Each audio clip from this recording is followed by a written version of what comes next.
I'm Chen Jianjin's secretary and his fiancée, yet he has never allowed our relationship to be disclosed inside the company. He takes me home to meet his parents without the slightest hesitation, until the night I saw his eyes rimmed red as he pinned his sister-in-law against the wall. His hoarse voice trembled. Zhou Xining, aren't you jealous at all? If you still refuse to turn around, I'll really marry her. I finally understood why. 6 months ago, when I tumbled 10 meters and lay bleeding, Chen Jianjin didn't shed a single tear. He can cry, just not for people he deems unworthy. I slipped the ring off my finger and handed it back. Let's call off the wedding, I said plainly. Inside the company, apart from Chen Jianjin's assistant, no one knows we're together. Near closing time, assistant Li texted me, Ms. Xu Yi, Mr. Chen asks you to come to the Chen family house for dinner tonight. I replied, okay. I waited downstairs for an hour. Chen Jianjin never arrived. The wind cut like knives. I shivered uncontrollably. I dialed his number. A woman answered, gentle and soft. Hello, Jianjin is driving. I'll have him call you back in a moment. The line clicked dead. I hailed a cab and reached the Chen estate. His parents greeted me with warm smiles. This wasn't my first visit. The Chens are an old, distinguished family. His father in business, his mother a university professor. Truly a house of refinement. The first time Chen Jianjin brought me home, I worried they might slap a check for $1 million on the table and tell me to leave. Instead, his mother was gracious. She never looked down on my working-class parents or my ordinary upbringing. She took my hand. Where's Jianjin? Why didn't you come together? Before I could answer, he walked in, flanked by a woman. The woman smiled sweetly, voice as tender as ever. Mom, Dad. Madam Chen's gaze flickered between them, her brows knitting for an instant before relaxing into a smile. Ah, you're here. The woman slipped off her wool coat. Chen Jianjin caught it and hung it up in one fluid motion, as if they had repeated this ritual countless times. After 3 years with him, I never shared such seamless ease. The woman gave a small start when he took the coat. Chen Jianjin shrugged, lowering his eyes. What's wrong? She shook her head, still smiling. Nothing. Madam Chen tugged me closer, hesitating for a moment. This is Jianjin's elder brother's wife, Zhou Xining. Chen Jianjin's face darkened, as though displeased by that introduction. You know Jianjin's brother passed away, his mother added softly. Later, in the restroom, just the two of us. I asked, why didn't you pick me up tonight? Chen Jianjin kept his head down, washing his long fingers slowly. There were too many colleagues downstairs. You want them to see us together? He glanced at me, coolly. I thought, Chen Jianjin and I could win Oscars. Few couples managed 3 years without a single co-worker noticing. Was he that good an actor? Or was I? At the table, Madam Chen set a platter of seafood in front of Zhou Xining. Eat up, Xining. Zhou Xining looked awkward, chopsticks hovering midair. Chen Jianjin silently moved the dish to the far side. You're allergic to seafood, eat less. Madam Chen laughed apologetically. Oh dear, I didn't know you were allergic. The rest of the meal passed in hushed silence. I woke in the night and found the bed beside me empty. Heading downstairs for water, I saw 2 figures entwined in the moonlight. Chen Jianjin's tall silhouette advanced, pressing a woman against the wall. I pinched myself, sure I must be dreaming, but the sting was real. In the pale glow, I saw his eyes glistening, the rims red. The woman pinned beneath him was Zhou Xining, tear tracks still fresh on her cheeks. Chen Jianjin lifted a hand, brushing the moisture away with his thumb. His voice was hoarse, trembling. Zhou Xining, are you coming back this time? Why won't you turn around and look at me? If you still refuse, I'll really marry her. Zhou Xining didn't answer directly. Her shoulders shook. I'm cold, Jianjin. He slipped off his coat and draped it over her shoulders. Noticing her bare feet, he fetched the fuzzy house shoes I had once brought to the Chen house and knelt to slide them on. I realized only then that I, too, had forgotten my slippers. The floor was icy beneath my soles. This was the first time I ever saw Chen Jianjin cry. In 3 years, on his brother's death anniversary, he'd only grown colder, drinking in silence without tears. When a corporate mole nearly bled the company dry, he'd remained impassive, handling everything with icy calm. Last year, when I fell 10 meters while skiing and lay in the hospital, he arrived looking momentarily frantic, then composed himself at once. He stayed only the morning before rushing away, rattled by a phone call, accidentally knocking over my water cup on the way out. He was always unruffled, except for that call. Now he knelt, weeping, asking Zhou Xining to turn back. I wiped my own tears and slid the ring from my finger, tucking it into my pocket. Back in the bedroom, Chen Jianjin had still not returned. During dinner I'd added Zhou Xining on social social media. Her posts were sparse. I finished scrolling in minutes. Unlike my own endless chatter, I'd always posted in hopes of catching Chen Jianjin's attention. The day of my skiing accident had also been my birthday. Checking her feed, I noticed her post from that same day. Location, Mexico. Almost got mugged. Scared me to death. The photo showed the corner of a man's suit. Chen Jianjin's suits are bespoke, each embroidered with his initials. I recognized it at once. So that day he'd flown off because Zhou Xining had nearly been robbed abroad. He'd left me behind in the hospital. Even his proposal to me had merely been a move in the game between him and Zhou Xining. That night I drifted in and out of sleep. Arriving at the office, the receptionist girls crowded around me. Shui, did you see? I followed their gaze. Snow had begun to fall, sudden and heavy. Chen Jianjin stepped out of the car, walked to the passenger door, and shielded the roof's edge with his hand so the woman inside wouldn't bump her head.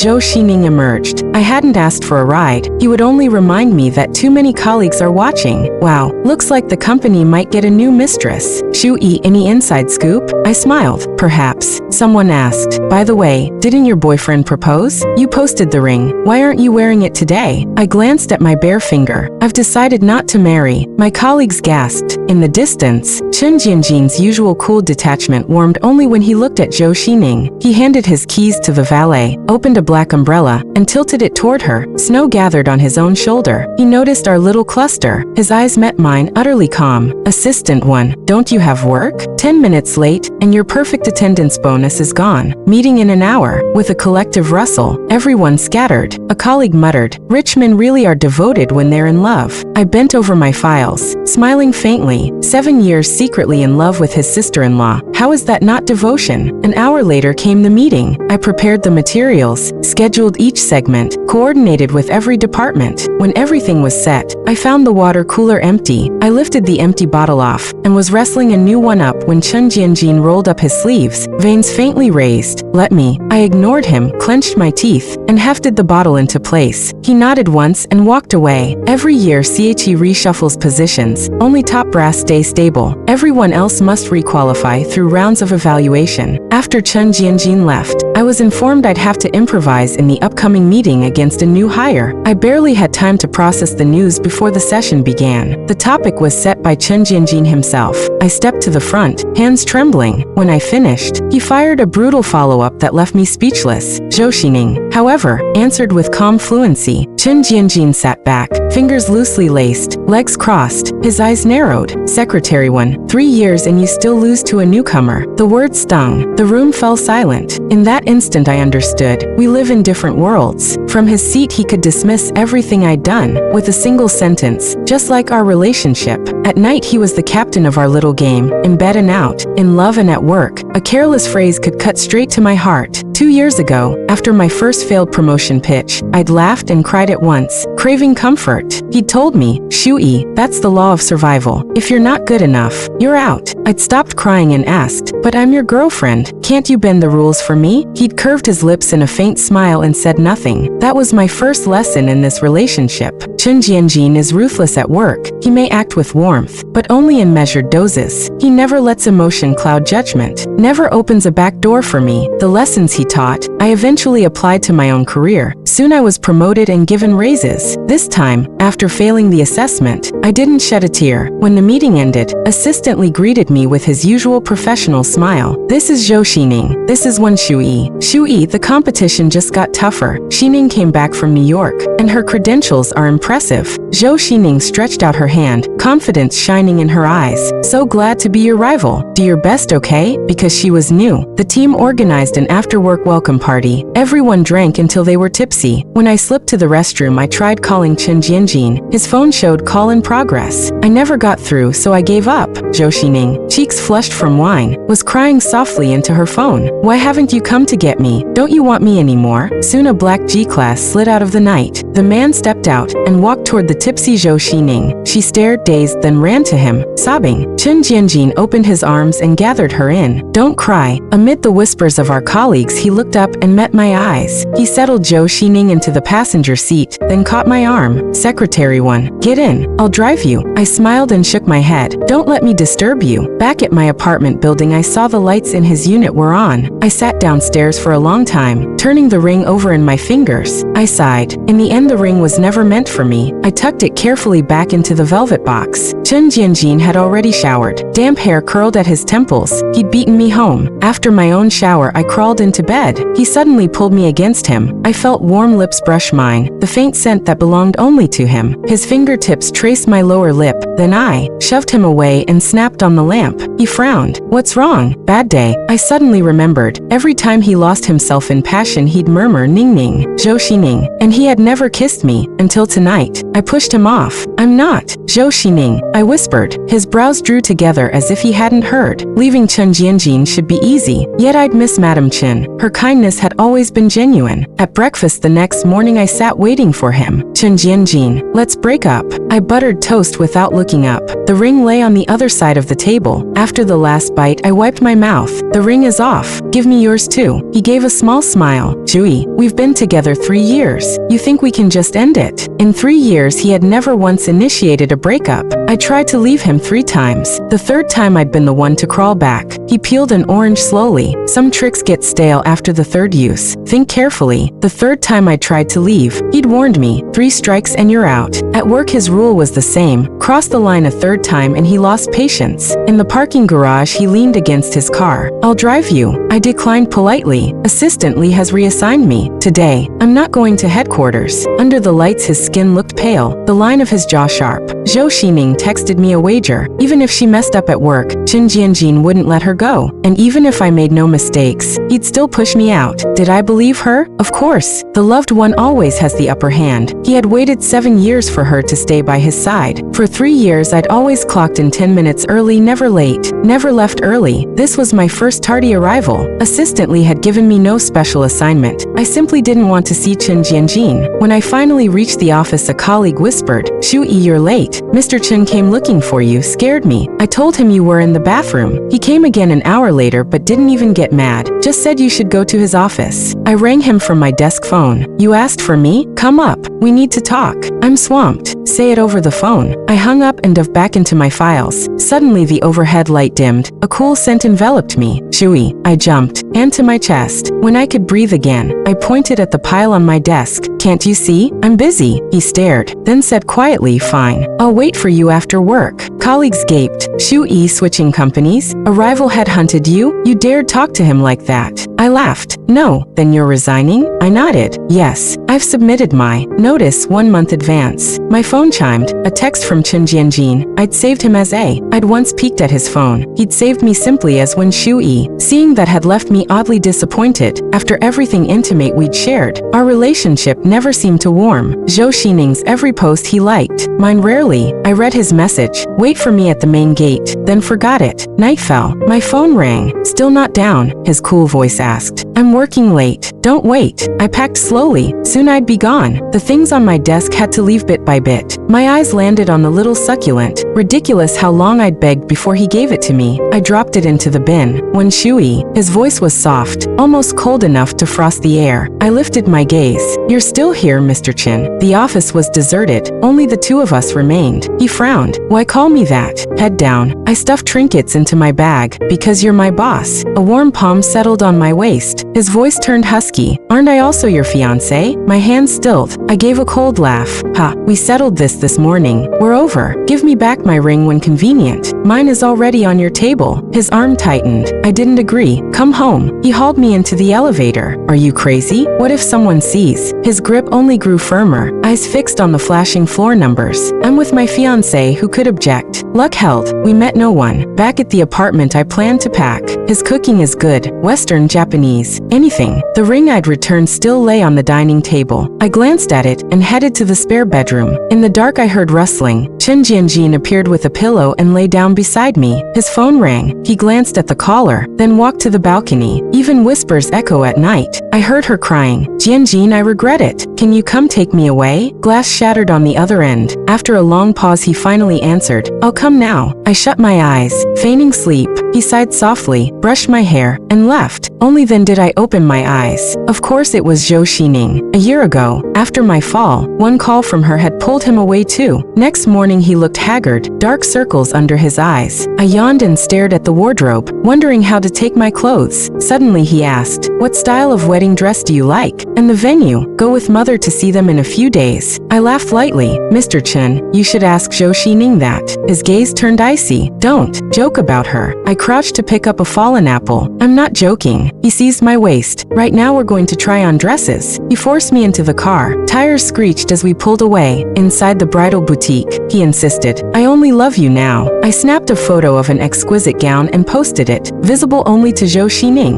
She arrived faster than I expected, in hospital pajamas beneath a coat, fragile as if a gust could topple her. Chen Jianjin's brows drew tight. "What are you doing here?" Her eyes reddened. "He's here again. I'm scared. One last time. Please come take me away." He hesitated, glancing at me for permission. I only nodded. "You look first. I'll be right back." I didn't wait. I returned to the office and opened my email. My resignation had been approved. I sipped the afternoon tea a colleague had bought me. Suddenly a roar tore through the office. "Where's one? Zhu, get her out here." I looked up. A man in a black padded jacket, a scar across his cheek, brandished a thin knife. My heart lurched. I didn't know him, yet he strode straight for me. Colleagues panicked, dialing the police. He forced me back step by step. "Don't move. Talk if you want, but don't come closer. I don't know you," he screamed. "You seduced my daughter's boyfriend, homewrecker. I'll kill you." I shook my head, trying to calm him. "I don't have a boyfriend. I don't know your daughter." He spun, waving the knife. "She seduced Chen Jianjin. You all know him, your boss. My daughter is Zhou Xining. She's been with Mr. Chen 8 years, and this woman stole him." The blade pressed to my throat, nicking the skin. Blood beaded. Then clatter. The knife hit the floor. Chen Jianjin's temples throbbed. Sleeves rolled up, 2 shirt buttons undone, veins corded in his neck. He kicked the man to the ground. The security guard rushed over. Chen Jianjin roared, "Hold him down." The man was pressed to the floor. I looked at him, heart still pounding. He writhed and screamed, "You homewrecker, I'll kill you." My palms were slick with cold sweat. Every inch of me felt chilled. For the first time death felt inches away. A strong pair of arms yanked me into an embrace. I caught the crisp, woody scent of him. I struggled wildly. "Let go. Stay away." His grip only tightened. Slowly he loosened his hold, but then slid his fingers between mine, locking our hands. His eyes softened. "Let's go to the hospital." I shook him off. "I'm calling the police." My fingers trembled as I pulled out my phone. Chen Jianjin snatched it. "I'll call." Through the glass I saw my reflection, hair disheveled. From the struggle, meeting his gaze, I said steadily, "No, you'll shield Zhou Xining. I don't trust you." He squeezed my hand so hard it hurt, yet with his other hand, he dialed 911. "Let's get your wounds cleaned first, okay?" I refused. Only after giving my statement did I go to the hospital. He crouched in front of me, brows still knitted. By cruel coincidence, Zhou Xining was in the same hospital, wrapped in an oversized gown. She dashed down the corridor until she spotted me. "When Shuyi, why did you call the police? Why did you have my father arrested?" I gave a cold laugh. "And why shouldn't I?" Chen Jianjin stepped between us. "Go back."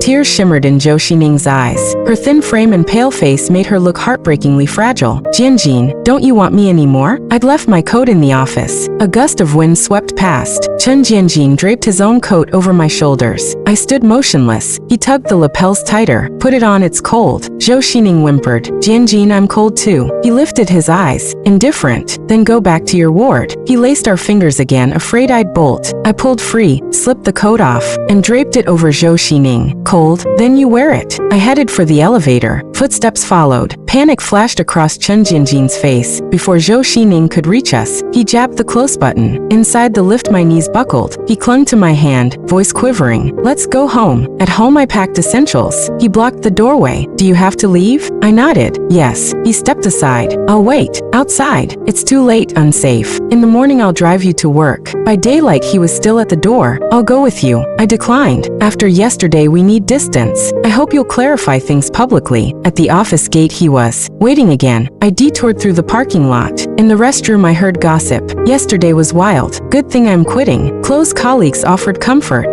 Chen Jianjin strode in and seized my hand. Come home. I jerked free. Zhou Xining is my sister-in-law. I faced the corridor, eyes red. I don't accept the breakup. I asked him word by word. Chen Jianjin, you never wanted to admit our relationship at work, yet you took me home because you've always been in love with your sister-in-law. Your parents are pushing you to marry, right? His lips parted, then closed. A hoarse yes slipped out. I didn't wait for excuses. On my way out his mother called, gentle as ever. Shuyi, when will you come for dinner? I replied calmly, Auntie, Chen Jianjin and I have broken up. I won't be coming. She panicked. After hanging up, I recalled all the contrived social media posts I'd made to catch his attention. I set them to hidden from him. The day wasn't cold. Rare sunlight poured down. I sat on a park bench, rejecting his calls until I powered off. Just as I rose to leave, Zhou Xining appeared. Let's talk. She smiled like the final prize, Chen Jianjin, was already hers. She showed me a photo from Mexico last year. The day I'd been hospitalized, she'd been mugged. Chen Jianjin had flown to her overnight. I watched, her smug grin. None of it stung. She grew frantic. I grew up with the two brothers. I'd just married his brother when the accident happened. Chen Jianjin has always loved me. I smiled. I know. I picked up my bag. She clutched my wrist. Write a letter of forgiveness for my father. I knew her bruises were from her dad. That night Chen Jianjin had rushed to hospital because she'd been beaten. Every day she begged. I blocked her. Finally, silence. Near New Year the streets blazed red with lanterns. While buying groceries for my new place, I noticed a shadowy figure in the complex. A security uniform. Her father. Before I could scream he lunged. Arms around my throat. A tall silhouette crashed into him. They rolled on the ground. Chen Jianjin and the man collapsed together. The attacker scrambled away clutching his chest. Blood gushed from Chen Jianjin's arm. I called 911. He lost too much blood and passed out, ICU bound. His parents arrived. His mother shook, sobbing. That jinx killed my eldest and now wants my youngest. Chen Jianjin woke after 3 days. Voice faint. Marry me. I saw the tears in his eyes and laughed bitterly. I remembered the night he'd wept to Zhou Xining. If you won't come back,